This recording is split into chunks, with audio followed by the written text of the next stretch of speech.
Hello, everyone, and welcome to the CEPR-VDEV webinar series. My name is Eliana La Ferrara. I'm the director of the Development Economics program at CEPR. And it's a real pleasure to kick off the series this year with a talk by Abhijit Banerjee. Before we do that, let me give you a little bit of background on this series.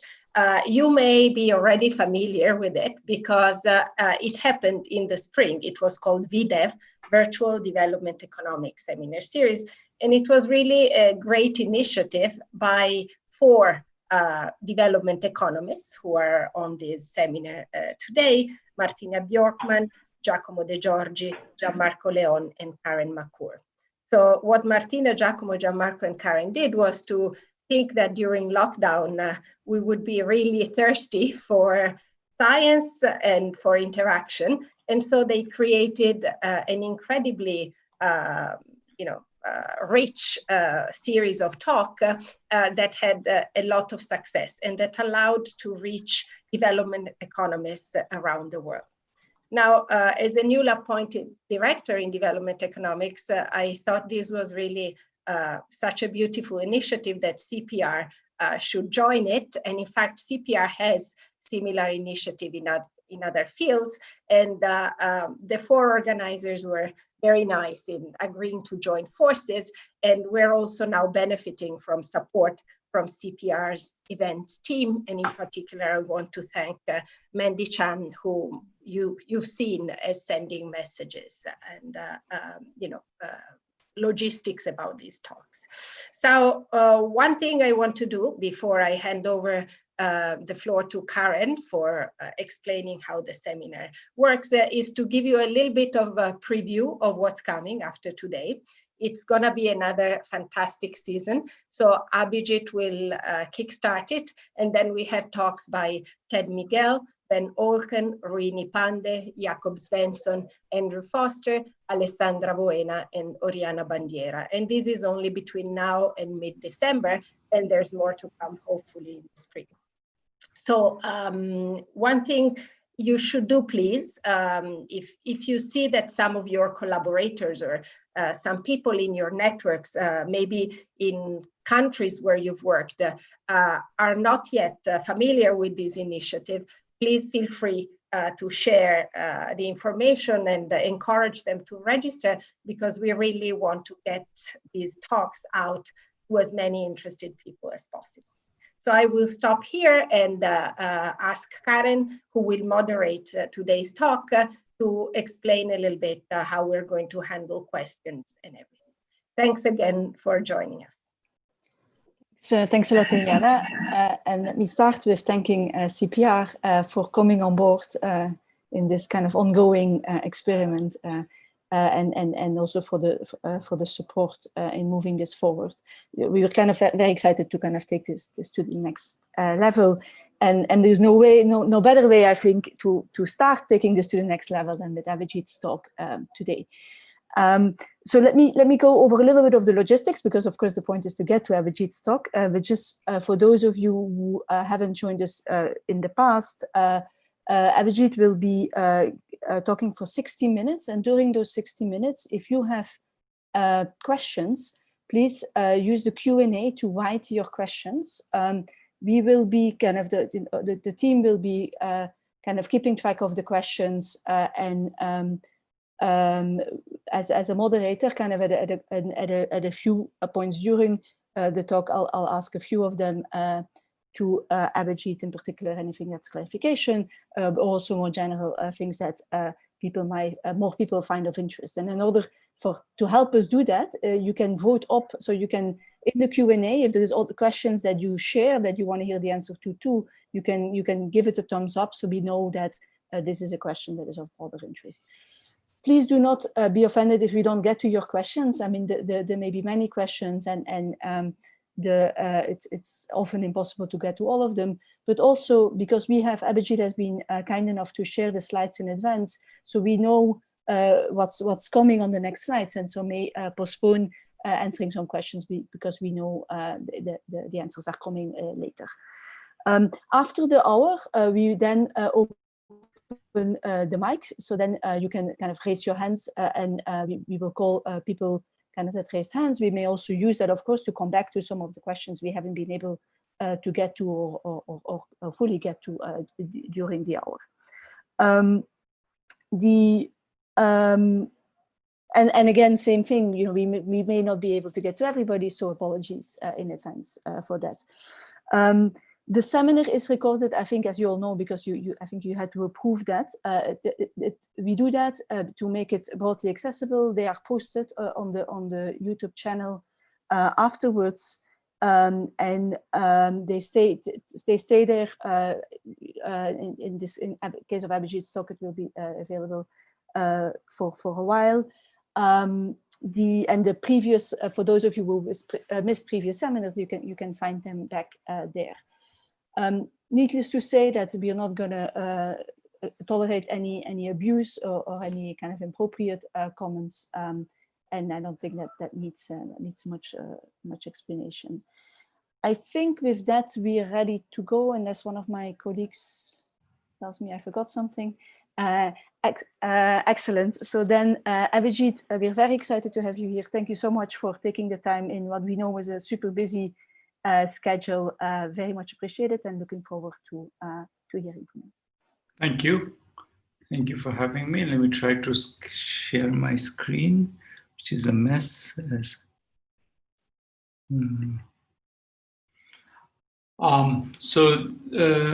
is a paper with Emily, Arun, Esther, Matt, and Cynthia. It's a paper that was long in evolution, and you might have seen versions with fewer co-authors at some point. But it's and I want to apologize. It's a paper has many moving parts, and sometimes maybe it's easy to lose track of just all the steps. So do feel free to ask questions about, you know, what about that thing? I'll try to answer, but I'll also try to be comprehensive and maybe at the risk of skipping some details, emphasize the key points. Now that it refuses to give me the next page, what do I do? So it's not working. Abhijit, I think you need to put the mouse on the screen, and then it should. And then if you click forward, yeah, there we go. Okay. You're right. It did. So what this paper does is it looks at the question of how sort of two closely connected questions. One is, can we say something about how networks are formed, and relatedly, the question of whether or not they function in ways that are socially desirable. In other words, is it the case that when we see a network, our presumption should be that they are designed for economic efficiency or not? And this theory suggesting, from many years ago, suggesting that networks are not necessarily designed for economic efficiency. We want to look at that question, you know, by using a set of two separate data sets to kind of first try to say something about what's going on in the formation of networks, and then maybe that tells us a little bit about the question of efficiency. It's not going to settle the question of efficiency, but at least you will see where the connections and what we can say. So in particular, what I think is importantly different from, there is a literature on how networks change in response to financial shocks. In fact, there's very nice work on that, but I think, and I'll come back to that, what this paper focuses on is what I would call general equilibrium network change. So in other words, not how the network of people who get connected change, but how everybody's network changes as a result of certain people getting connected to financial opportunities.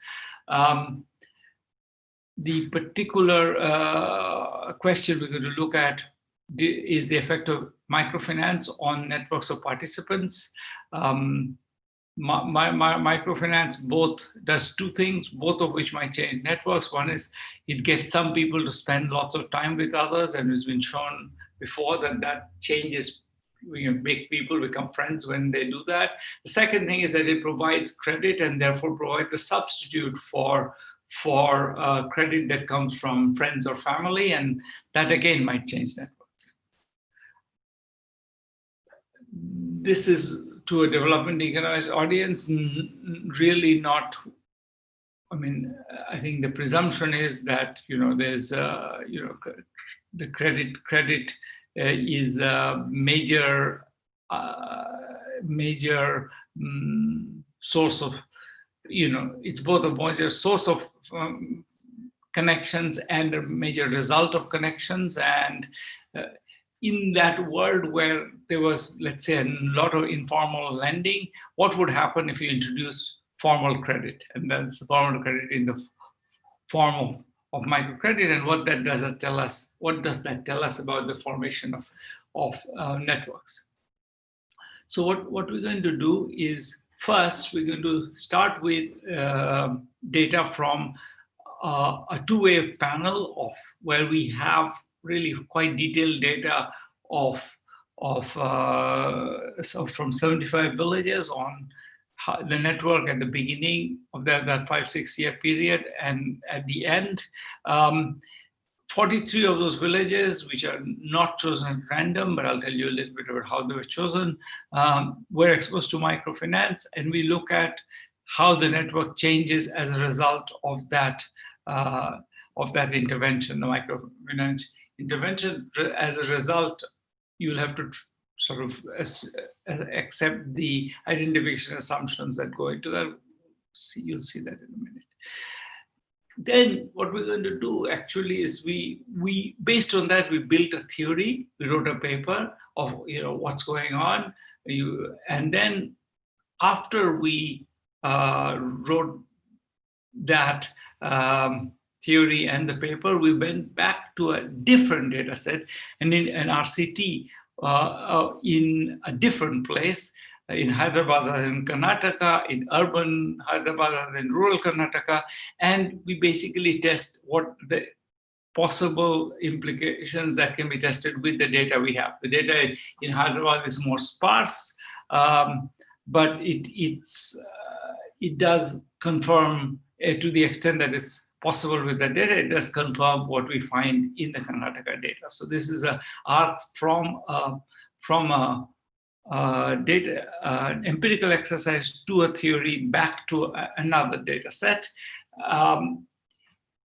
What the big story is that if you had to build a model of network formation based on what we find, it would be a model where there is a kind of spillovers play a critical role. So the networks change for people who are not directly affected by microfinance, and in ways that are actually quite damaging. So it's the people who are not supposed to be directly affected, on whom the effect is the strongest and most worrying. In the interest of getting through everything, I'm going to go a little bit fast through some of the slides. I'm not hiding anything. So there's, as I said, there's the one sample is of 75 villages. Microfinance had entered 43 of them. The reason why they didn't enter, turns out, was the global financial crisis. They were going to enter all of them. That's why we had mapped them out, in fact. But in fact, at some point, they ran out of money and they stopped entering. And so they didn't enter the last 32 villages. The Hyderabad sample was basically villages with neighborhoods in a city with no microfinance exposure. And then we did an RCT there. The data, let me talk about the data a bit. In the Karnataka data, we had in the first round, we had surveyed 46% of the household, which already is a lot because we asked them questions about who their friends are, and we are going to assume that the network is non-directional. So with that, we basically have most people. And in the second wave, we actually surveyed 89% of the households, which is almost everybody. We have very detailed data. This is the reason for using this data set is precisely that we have first 2 rounds, and second, we have very detailed network data. So we can see different types of connections and who you have that connection with, and a whole range of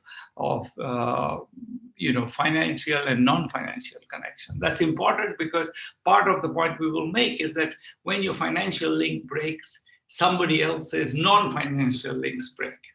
So that sense, it's important to have these. In the Hyderabad, the data set is much more sparse in the sense that we don't actually we know the number of type of relationship which we collected in a survey that happened after so it's a cross-sectional survey which we did after the RCT was implemented. The relationships, we know the number of connections people have, the degree and the type, but we don't really have the full network.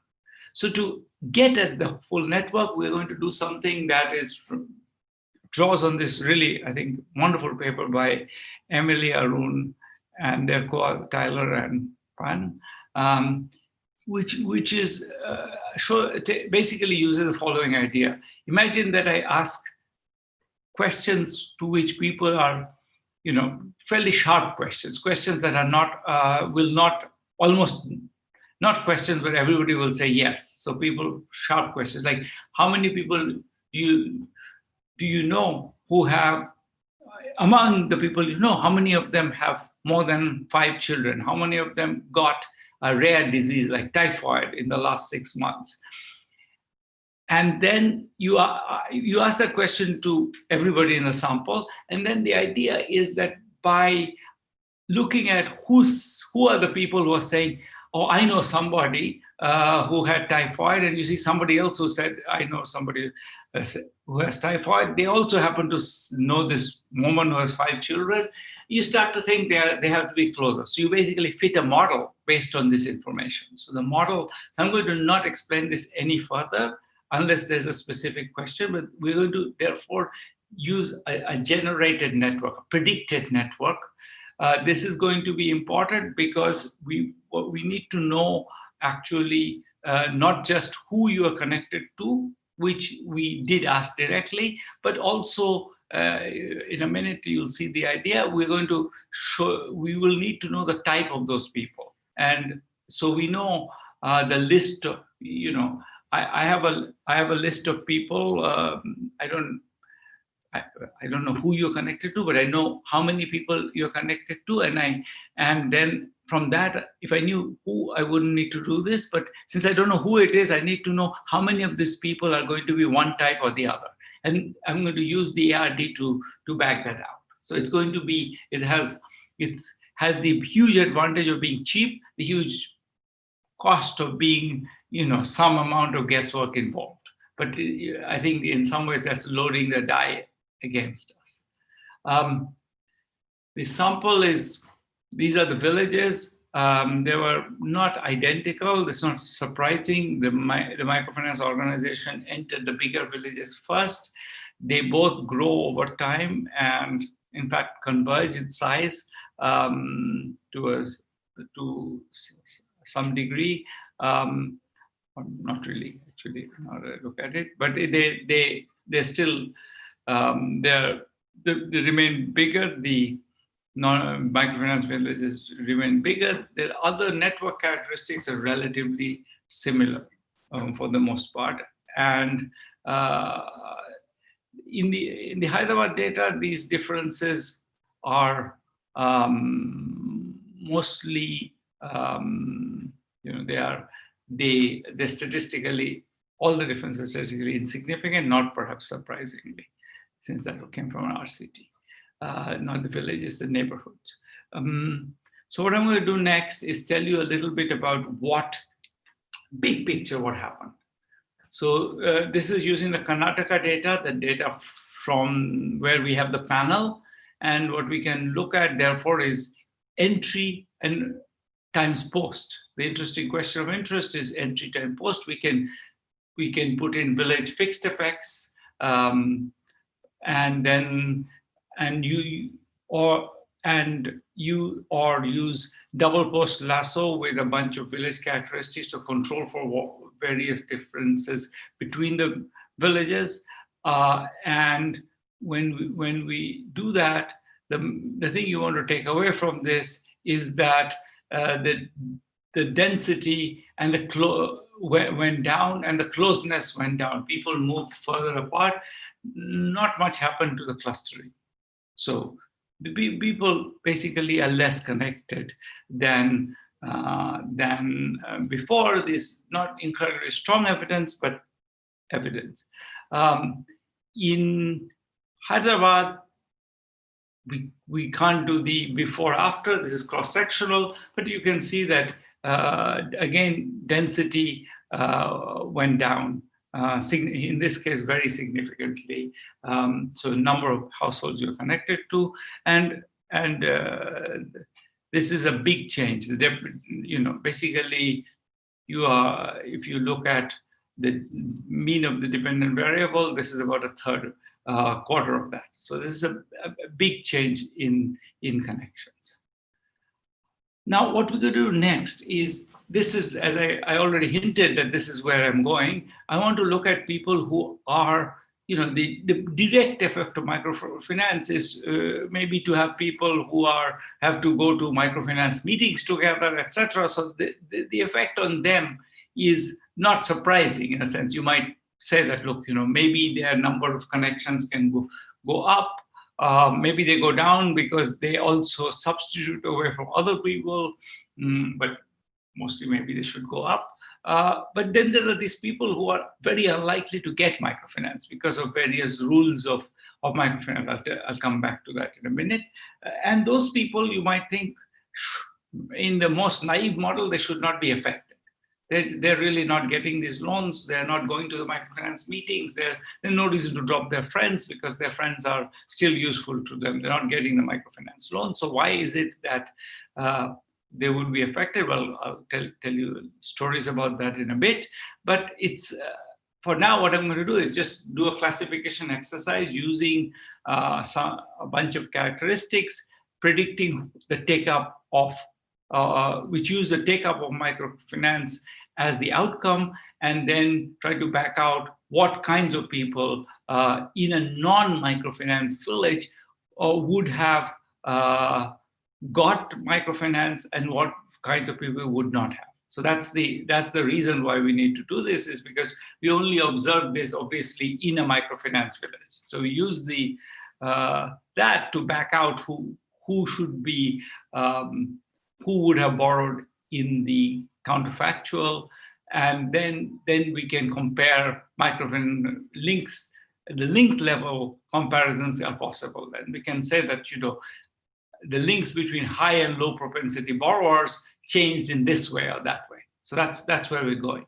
Okay, so we want to talk about not the average link, which is what I showed so far, but about the types of links and how they change. In particular, do the links that should not be, should this quote within quotes, be affected? Are they affected?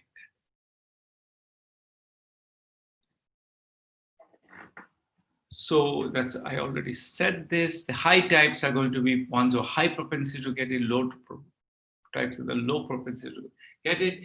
The features we're going to use in Karnataka are based on a previous paper we did, which basically shows that one very good predictor of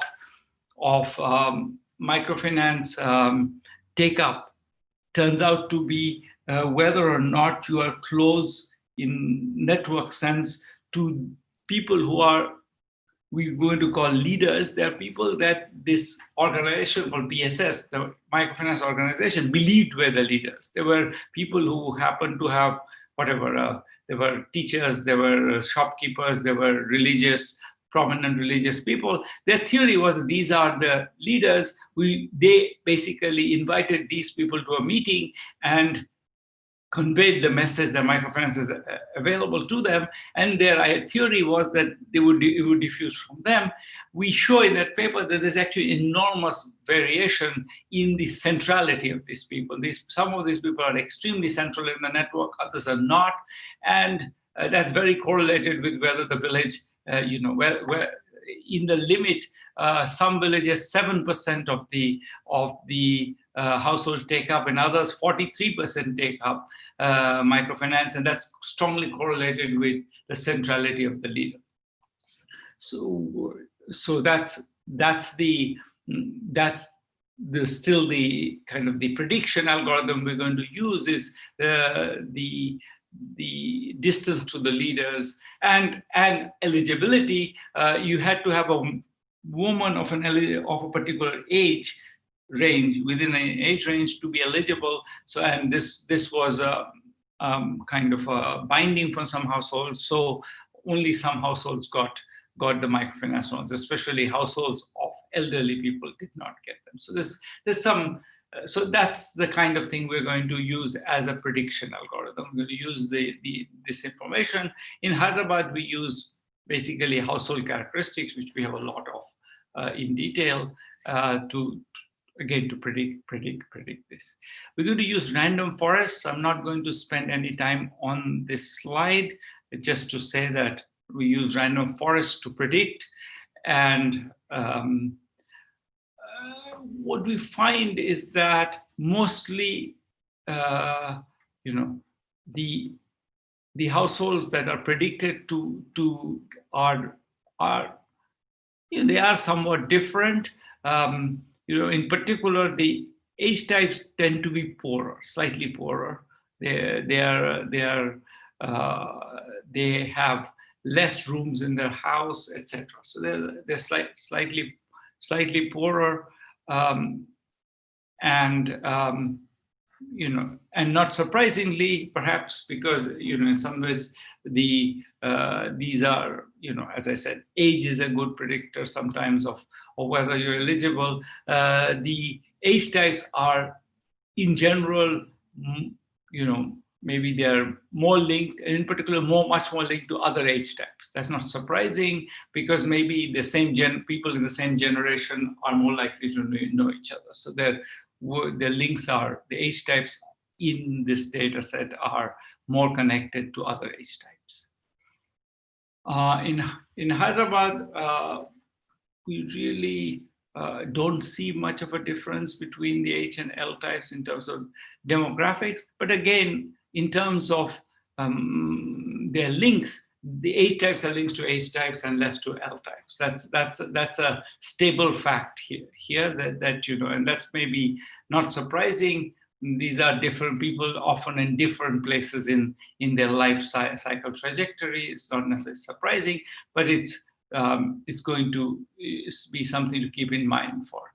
So what are we going to do next?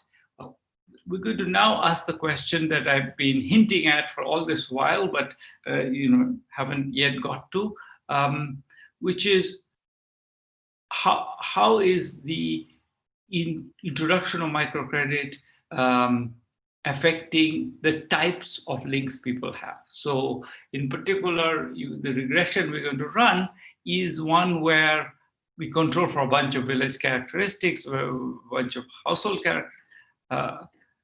characteristics. And then what we're interested in is microfinance villages versus other villages.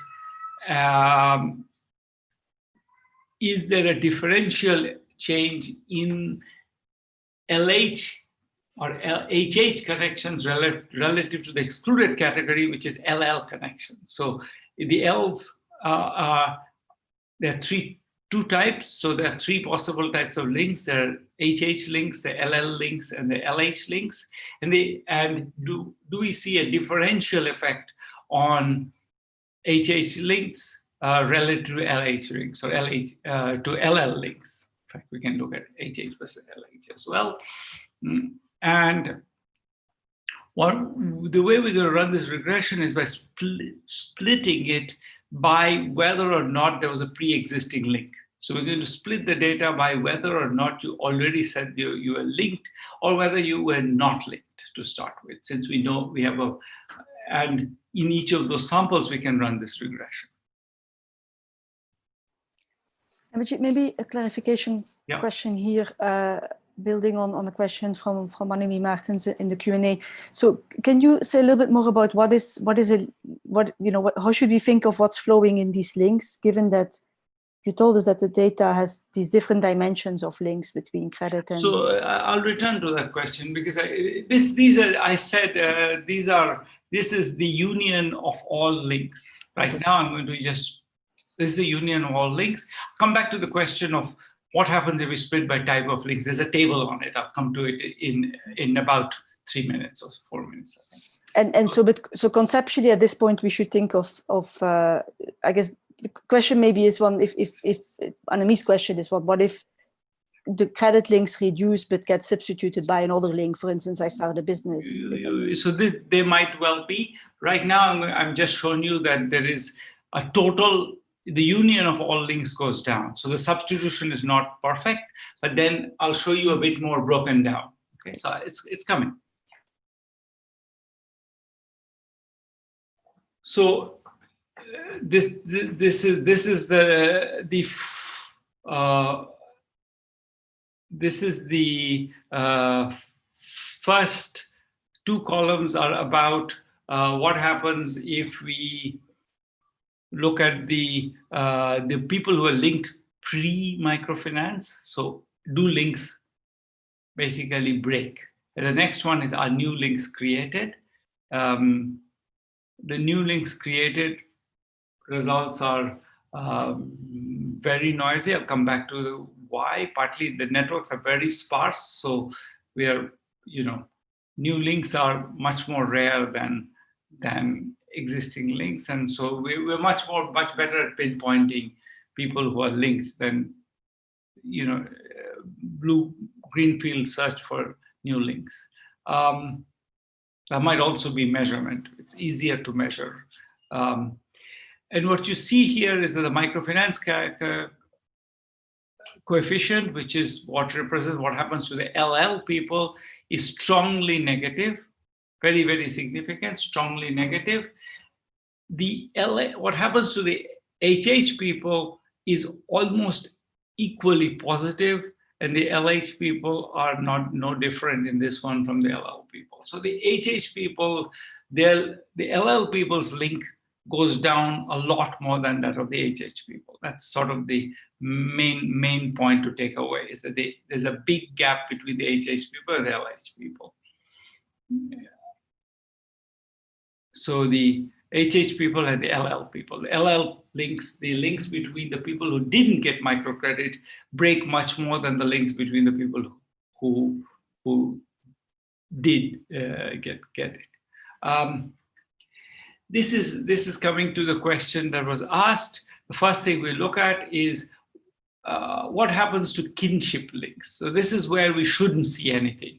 Your cousin doesn't become a cousin, non-cousin, because you had microfinance in your village, and you see nothing on the kinship links. So kinship links are not what's driving this. There's no change there.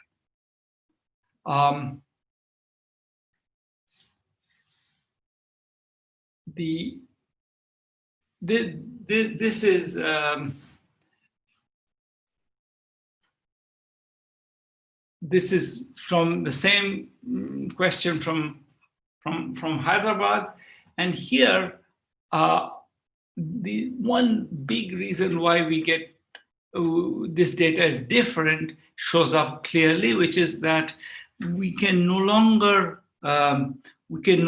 start with links. So you see that the total number of links goes down very significantly, but we cannot say anything about whether what's happening to HH versus LL links. It's just too noisy. That's actually what we find if we we just take the cross-section of the Karnataka data, we find exactly the same thing, which is that in the cross-section, unless you identify pre-existing links, it's very hard to identify anything. You get the same pattern, which is total number of links drop, but you don't see any difference between any of the types. That's true in both data sets. All the differential attrition or breaking of the links attrition is a loaded word since it has other connotations in the kilometrics context. What we see is that only you don't see any differential effect of the breaking of the links or creation of the links.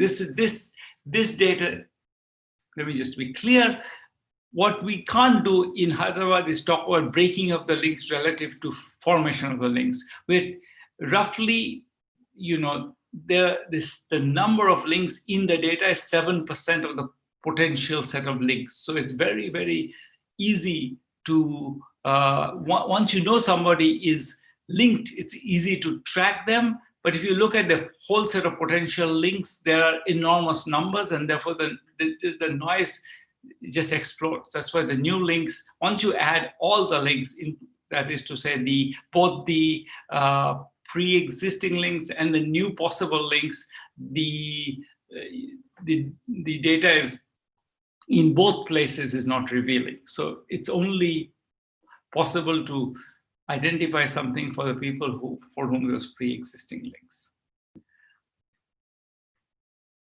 Now, one worry about this is that maybe these are is this really being picked up by what we might think is financial relationships or not? So one thing that we can do with the Karnataka data is we can use both. You can separate between financial and non-financial links and see what happens. So that's something that we do in the next one. And you can see that basically the impact is almost identical into all the information links. That is to answer the question, who do you go for advice or information? And answer the question, who do you go for loans, or who comes to you for loans? All of these have the information question is also reversible. Who comes to you for information? And we see exactly the same pattern, which is that the LLs are dropping in both dimensions. That's maybe the first hint that this is not simply that the microfinance people in microfinance are meeting each other for microfinance. Something else is happening. This is the first hint of that. They're also connecting. You're losing not just or you're gaining relative to the LL types. You're gaining both people who are providing you with information and people who are financially linked. So that's just again bringing up this idea that you might see spillovers.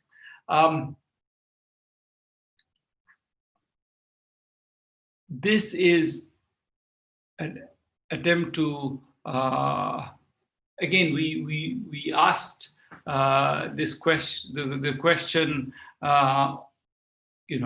this is not link by link. It is simply what's happening to H types, what's happening to L types. That's all we can do because we don't know the type of link. We remember I said that we impute whether you have links to L types and H types using the model, but we don't really have any way of saying, are you linked since the information is coming from the ARD, we have no way of saying, is this really a financial link or a non-financial link? We're simply observing that these people seem to share the same information, and from that we can't tell the type of the link. So there's no way to do the same exercise we just did. What we can look at is whether or not in microfinance villages, H types and L types, microfinance neighborhoods, H types and L types have different experiences. And you can see, again, this is very significant, that the L types are the ones who are losing degree. They're losing financial links, they're losing non-financial links. The H types are actually gaining even slightly their links, though that's not actually significant. So there is a sense in which this is the closest we can go to parallel the previous exercise, because given the data we have, is that we do see these differential experience for the H and L types. That's true in both data sets. The next thing we're going to come to is to look at triplets. The reason for looking at triplets is that there is one reason why you can get spillovers is because links are often supported by other links. So I'm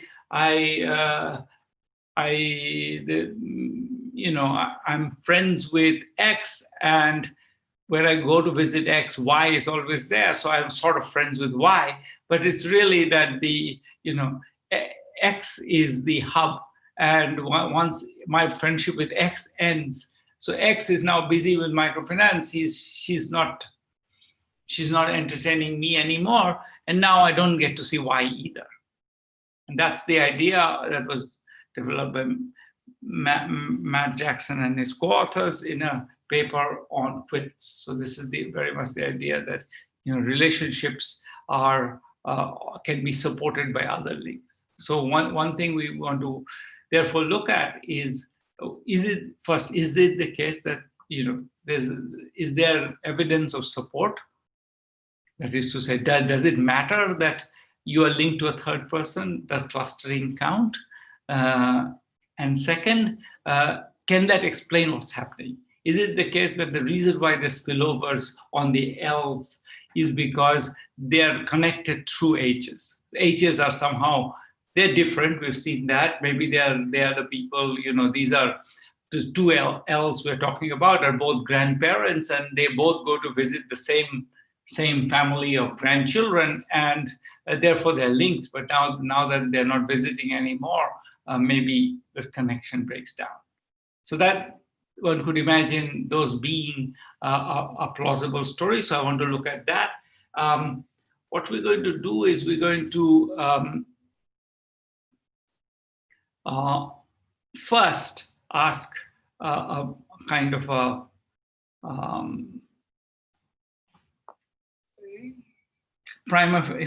is there some prima facie evidence? So in particular, how does the evolution of a pre-existing LL link depend on the number of H friends in common? That's one way to frame that question. Is there prima facie evidence for this kind of? And I'll get deeper into that question in a minute. So you can see that there is kind of soft evidence, not extremely significant, but that if you have more high friends in common, then the microfinance effect is less negative. So it's the microfinance effect is negative, but if you have a lot of high friends in common among your friends in common, then your relationship is less likely to go away. So now, in fact, so that's a kind of one way to look at it. Another way to look at it is just arithmetic. If you look at the rate at which links break, if all links were independent, then you just cube the survival rate of single links, and you'll get the survival of the triangle. A triangle will only survive if each piece of it survives. And you can see that the survival rate is much. If you look at this would say only about 6% of the links should triangles should survive. In fact, we will see that many more links survive. So let me just show you that, and then go back to the. So the triangles actually survive with a probability 17%. We predicted from the model that they would survive at 6%. So there's prima facie evidence that, and in fact, the opposite is also true. If you thought that death of links is independent, then you would think that triangles should die much less often than we see them dying, because one piece dies, the other piece are unaffected. In fact, triangles often die together. So triangles are both more likely to die and more likely to survive than an independent model would predict. So we don't see enough of the intermediate outcomes. Half dead.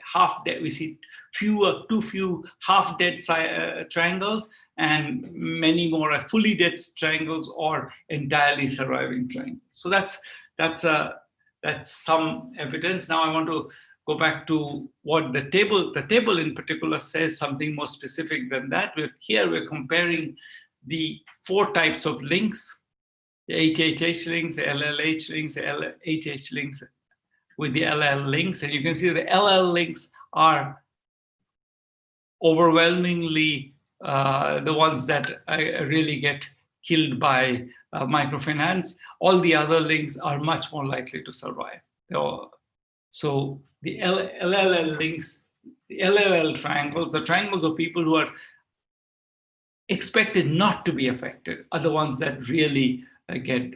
So while there is evidence for, so in other words, there is evidence for support, but it seems to be not going the way you should imagine. You would imagine that the LLL links, where imagine that the H's are now too busy to participate, then you would think that that's going to kill maybe the LLH links, but not the LLL links. The LLL links are the ones that are least affected by the fact that the H's want to exit, and that's not what you see. It's the LLL links that are breaking most. So that's sort of, again, very much pointing in this direction that we are not getting the links that are the most plausible to break. Let's say if support is your story, you think LLH or LHH links are the ones you should lose. We are seeing clearly that's not what's happening.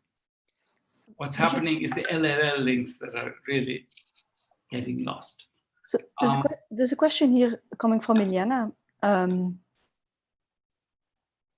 Well, sorry, I'm not being updated, but let me ask it anyway, so everybody's on the same page. So so if the LL links disappear because the LH links that were supporting falls apart, is one interpretation of that the LL links were less relevant in a certain way, and so kind of what's the implication of them disappearing? Yeah, I mean, we're going to model it is we're going to assign a link-specific utility. So indeed, not the strongest links will not break, and it may well be that we don't take a stand on whether the LL links are more valuable or not. And in fact, the relative value of these links does change, in the sense that maybe when the H's were available, I didn't really, I would be happy. I could get loans both from you and from Eliana. Now Eliana is refusing to talk to me, so I can only get loans from you. So the value is actually endogenous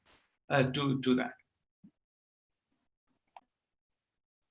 But you would think that goes, I'll come back to that point. I have 15 minutes by your count. Correct, we started a bit late. Okay, 15 minutes. So I should have time to come back to it. The point is that, in a sense, the most obvious model says that the L's should be really huddling together. They're the ones who are, if anything, they're losing some of their friends, so they should be valuing the friends that they have even more, not less. That would be at least the naive interpretation. So to summarize, exposure to microfinance breaks triangles, but the biggest impact is on LLL triangles. So we need a model when we're going to come to the question of the model now, and it must be one where somehow there's a spillover from H's on the incentives to, of the H's change, but that must change somehow the incentives of the L's. I will skip this. I should say that one thing that it's important to emphasize is that it's not the case that what happens in microfinance explains the data. So we can control for the fact that one of these people will join microfinance, and it's not the direct effect of being in microfinance. So we can look at their results essentially unaffected by controlling for that. So that's one way to think about this question would be, look, I am now busy, I don't want to talk to you, but that's not what's happening. It's not that the few L's who join the microfinance groups is driving this. This is not happening through them. It's not happening through any of that. This continues. Now, before I come to the model, I want to show that this has implications. This actually, we should care. So this is what happens. So this is a table on borrowing, total borrowing, microfinance borrowing, etc. And you can see that essentially for the H types, they are borrowing more from microfinance. Not a little bit more from friends as well, but not significantly more. Strikingly, the non-microfinance people are borrowing less from friends.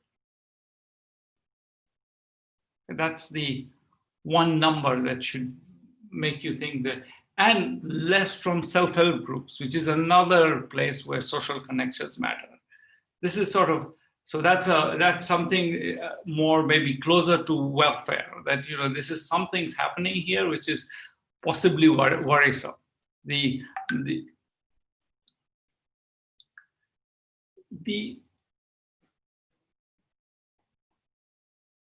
microfinance organization, so you can also look at sort of the same question in the Hyderabad context, and again you can see that essentially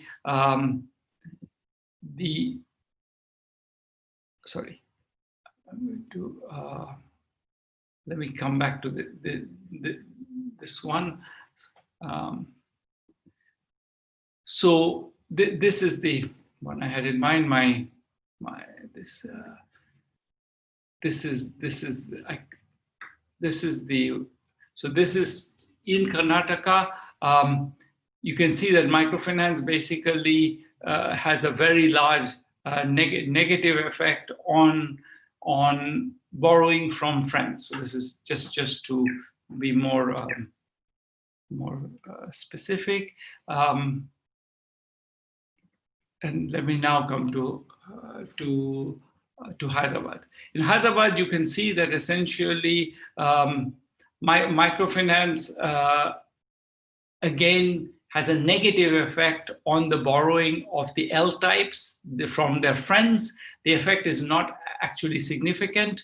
You can see the p-value of about 17%, but the effect is there's no negative effect either on microfinance borrowing or on non-microfinance borrowing of the H types. The only negative effects are on the L types, and both their borrowing from friends and from moneylenders are borderline. They're neither of them significant, but both of them large effects in the negative direction.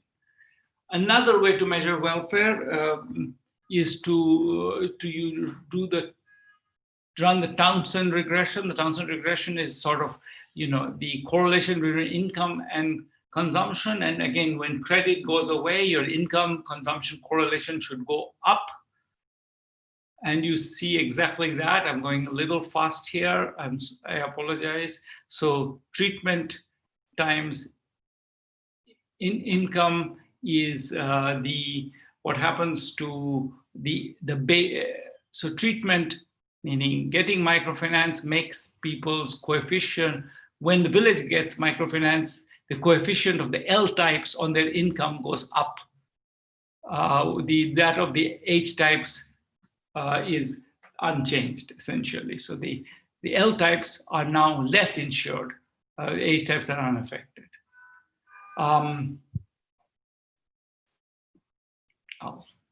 So the big effects, the correlation goes up by 20%, 20 percentage points. The model, now, what's going on? Why do we see these big effects on the L types? And we're going to propose a model, and then I'll tell you a little bit about why we think this is the right model.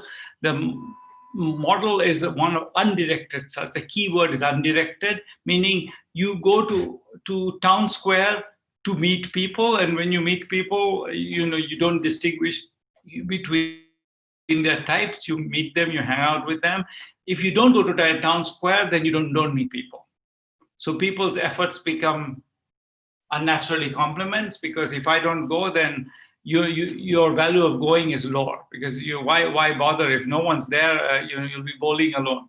So this is very much that, which is that the community is sort of an organic entity, and if you deviate from putting in effort, then that has spillovers for others. So this model has a natural structure, which I'm not going to elaborate, which can explain these facts. Basically, if the H types are too busy, in general, the fact that they're not showing up in town square, they're still not losing friends, because they are meeting friends in the microfinance organization. But the L types now are kind of, there are fewer people at the tea shops, so there's no one to meet. So they're not going to tea shops. So other L types don't meet them.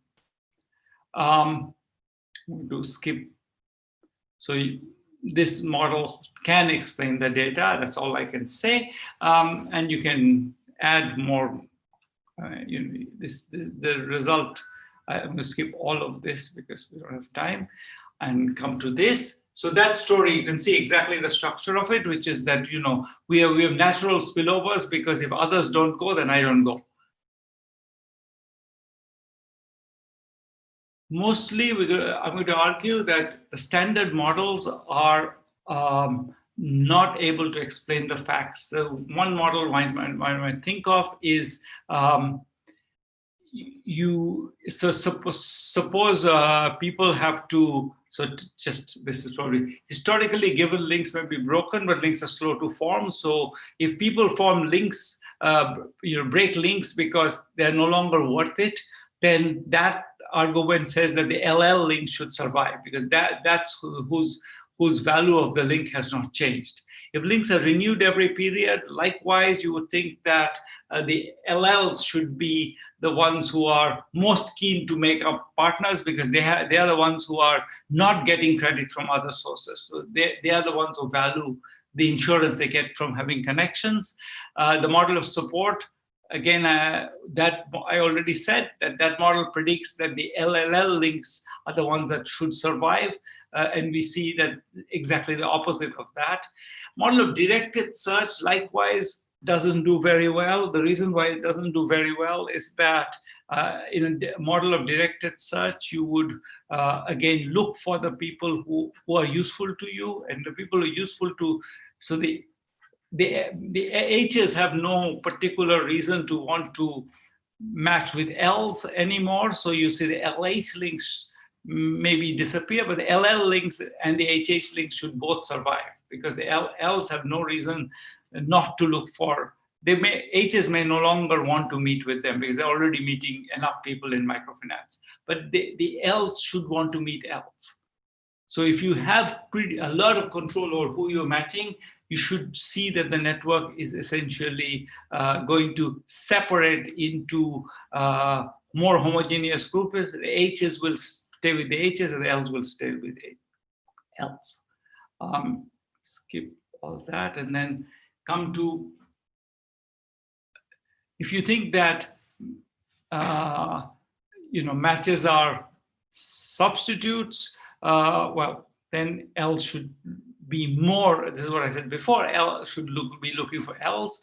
If matches are complements, so somehow now that this friend is gone, I just want to stay home and watch TV, it's still going to be true that if the LL links are going to break less than the LH links. LH links are the ones that are, maybe the H's are no longer watching TV at home, then they won't meet L's, but the L's have no reason to break their links with the L's, or at least less reason.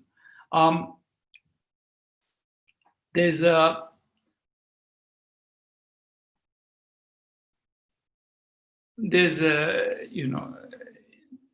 again, the point is not that the HH links are should not change. They may very well be meeting each other in microfinance organizations, so they may very well not particularly care that they're not meeting the L's, but it's not the case that one shouldn't see the pattern that there's no reason why the L's should be dropping their links with other L's as a result of that.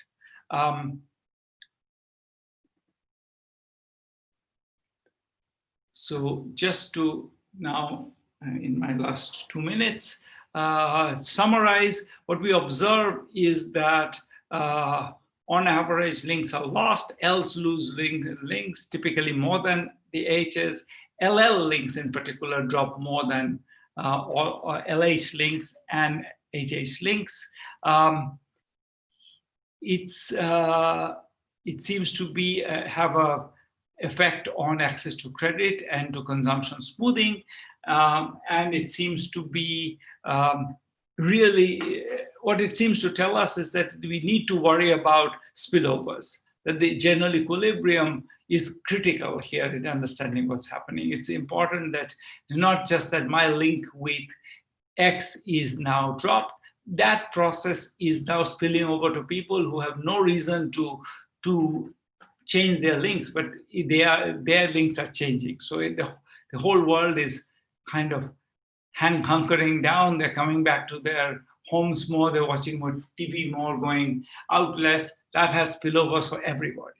So that's the key point is that I think when we model networks, I think thinking about this question of indirect search and what that implies in terms of welfare is going to be key. And we see that there's some sense we see consistent data from two entirely different data sources. So with that, I'm going to stop. Thank you. Excellent. Thank you so much, Abhijit. So we're going to open for live questions. If you want to ask a question directly to Abhijit, please raise your hand and in the directly, and I will give you the floor. While we're waiting for people to raise their hands, Abhijit, one question from the Q&A from Alessandro Tarozzi, which is very much kind of related to discussion and kind of what given these spillovers, does this suggest an additional interpretation of some of the zero results of the impact of microfinance in clustered RCTs if there is these negative welfare effects on those less likely to borrow? So is this kind of part of the interpretation, or wouldn't you go that far? So it's not implausible if it is the case that, there is,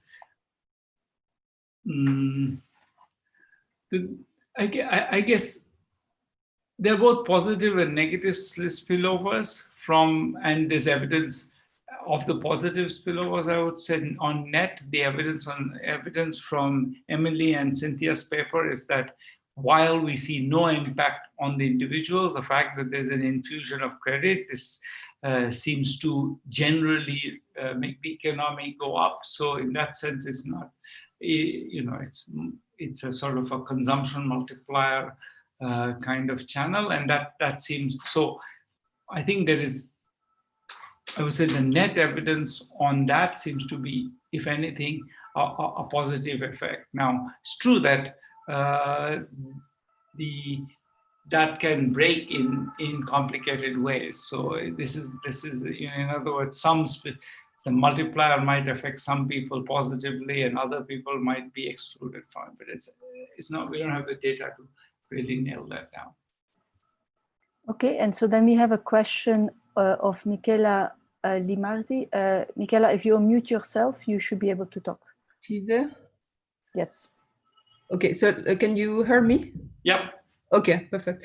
So, my question is, if you have some idea of a dynamic dimension of this kind of situation, so you have one point in time, if I have well understood. So what happens when, I don't know, somebody I have 2 points of time. The Karnataka data set has 2 points of time. So it means, I'm sorry, so it means how long one people can stay, for example, microfinance project, or if they stay a long time, or if they, I don't know, sometimes they stay in this group and then they all go out from this group. So if there is any, or you have an idea what can happen in a, I don't know, for long term, for example.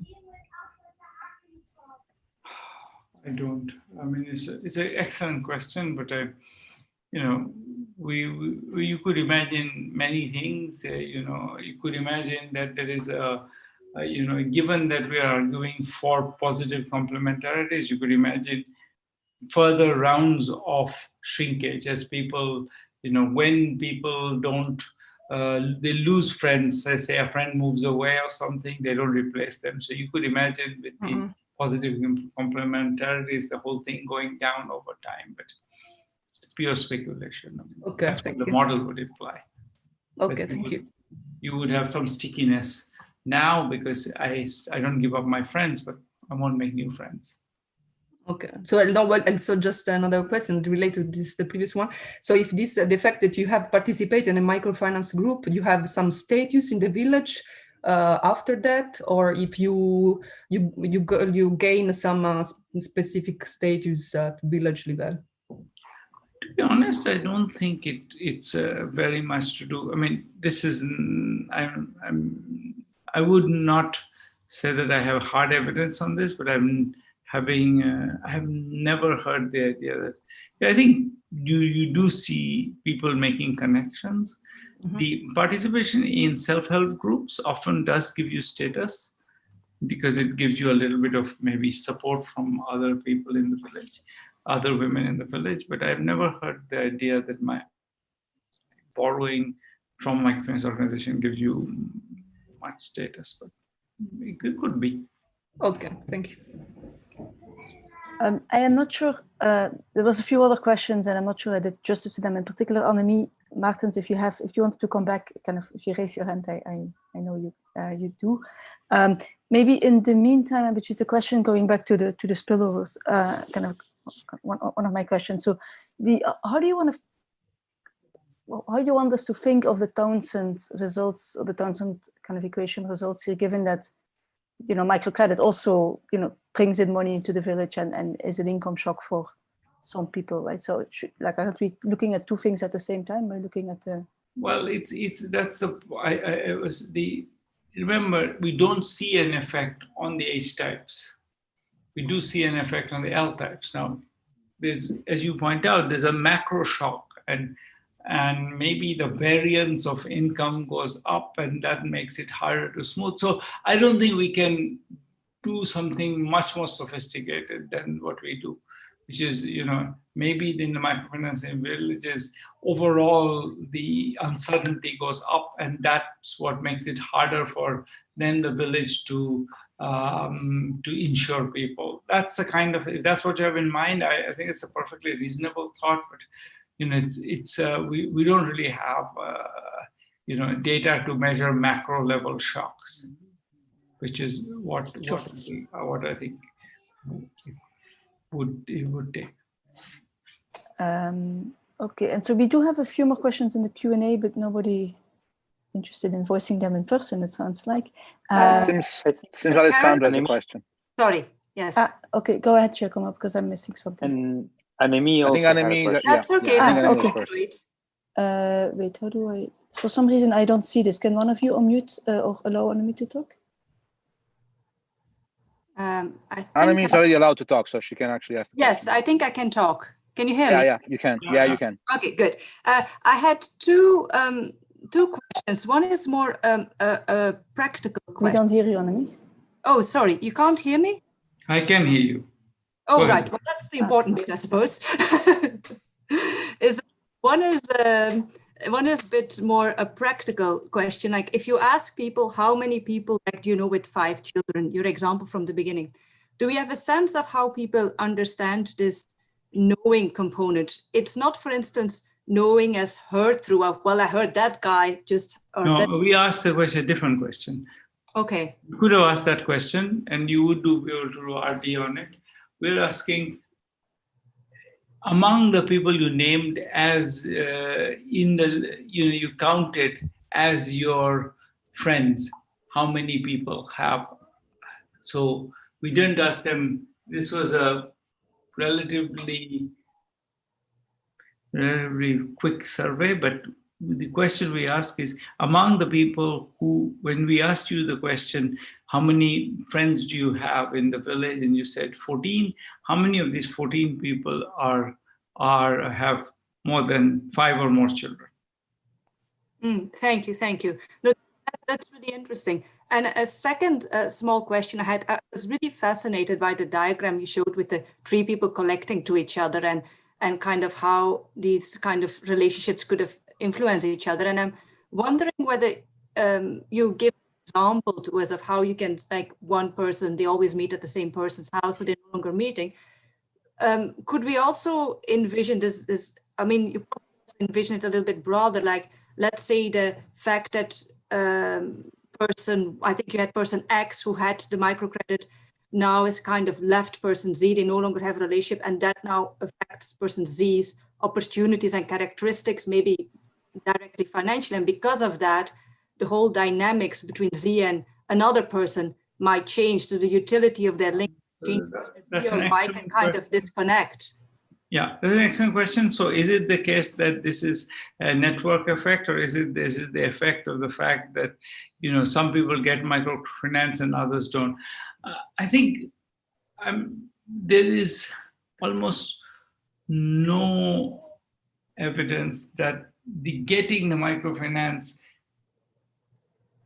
affects the economic outcomes of the people who get it. So that's the literature, including our paper. The paper, the same RCT that I talked about, finds that. So I think that's one of the things that is in this slide, in a sense, the slide that, and I would say that there isn't really much of that's in 0.5. And so I don't think it is the case that there is any evidence that microfinance really makes a lot of people richer, and somehow that's why the L types are who are not rich are really affected. We find no differential effect on H types across microfinance and non-microfinance villages. So I think that so it's not possible, but it goes back to, in a sense, Alessandro's question, but I think I tend to believe that it's not what's going on. Thank you so much. Thank you. I hope you could hear me now. Yeah, I heard you perfectly. Okay, yeah, lovely. That's fine. Thank you. Maybe Karen is having some technical issues. So I think Alessandro Tarozzi has a question to ask.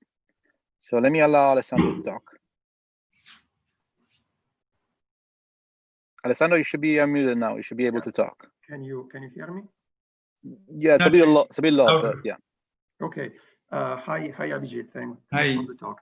So this is more of an observation, I guess, than a question. But I thought it was an interesting contrast your result with respect to those of the Angelucci and the paper AR, Angelucci and the Giorgi paper in the AR, right? Where the one where, if I'm not mistaken, and Giacomo, I apologize if I mischaracterized your results, but I thought that one of the key results that you guys have was that there were actually positive spillovers for the guys that were not receiving the Progressa benefits. And instead, in this case, you find that the guys least likely to borrow have negative effects. And I mean, in both cases, I think we were talking about a general equilibrium effect going through the network, but the sign of the impact is the opposite. And of course, you know, conditional cash transfers are not the same as borrowing from a microfinance, but I think it's sort of an interesting difference, and I'm actually wondering whether there is any insight coming from this. It's an excellent question. I mean, I think you're right in saying they're different. I must say, I don't have a clear thought about exactly what way they're different, but so but I think you're exactly right that these are different results. Giacomo, Okay. you want to add something? I have two things to add. Thanks, Alessandro, for citing my work. So it's actually, this wasn't, you know, we didn't prepare this ahead, so thank you. So I have two set of answers to this. One is that the nature of the income transfer, you know, one is an income transfer, the other one is not, and it's temporary income transfer by definition. So in principle, it doesn't really change potentially the nature of the variance of the income generating process. The other one is that we see a lot of these effects coming through family connections, so directly through family links. So that's the thing I want to add. But I think they're somewhat a different nature. I think that to me seems to be the biggest difference. But it's worth thinking about it a little bit more, I guess.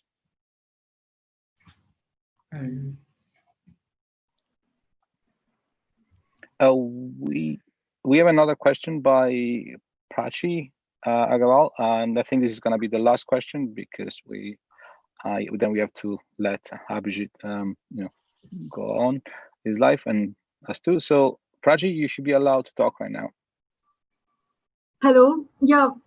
Greetings, Dr. Banerjee. I'm an undergraduate student of economics from India, and I'm afraid my question might be very simplistic, but I was wondering whether caste and age played an important role in the formation of these links. Surely, I think it went very fast, but there was a slide where I said what are the predictors of the